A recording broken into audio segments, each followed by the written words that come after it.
თქვენ თუ ახლა ვიდეოს უყურებთ და ეს ვიდეო თუში თქვენს ქორიოზეა, ძალას და ენერგიას იგრძნობთ თითქოს გადაღლილი ეტაპიდან, რომელსაც გადიხართ და თანამედროვულად თქვენი ცხოვრების ძალიან მნიშვნელოვან ფაზას შეცვლით თქვენ სასიკეთოდ.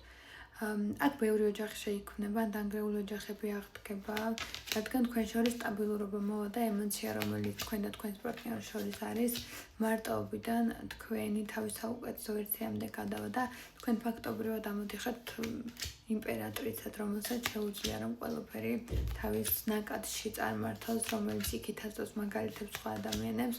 შეხვედრა გელოდებათ თქვენს რაღაც საქმეებიდან გამომდინარე, ასევე მონატრებულ ადამიანთან, რაღაცა ბანკის ძალიან დიდ ვალდებულებას თქვენ დაუნებურად ძალიან მალე დაფარავთ, თუ ეს არის დიდი თანხა შემოგივათ და რაც მთავარია პატარა მოგზაურობა შერიგების შემდეგ თქვენ საყვარელ ადამიანთან ერთად დღის წესრიგში აუცილებლად შემოვა. მადლობა ყურადღებისთვის და მადლობა თავისთვის და იმისთვის, რომ ჩემთან მოდიხართ კონსულტაციებზე. მე შეგახსენებთ, რომ პოდკასტი 21 ასე მიწერია და YouTube-ზე შეგიძლიათ ასე მოძებნოთ ჩემი პოდკასტი და ძალიან გამიხარდებათ თუ დაასაბსქრაიბებთ ჩემს გვერდს, გამოიწერთ და უბრალოდ დამასაპორტებთ, იმიტომ რომ ეს ძალიან მნიშვნელოვანია, როცა საქმეს იწყებ და თქვენ ჩემი მეგობრები ხართ. თქვენ მხოლოდ ჩემი გამომწერები კი არა, ჩემი მეგობრები ხართ და ახლა როგორც თქვენი ჩემი მეგობრების დახმარება ძალიან მნიშვნელოვანია, ამიტომ მადლობა უღრმესი.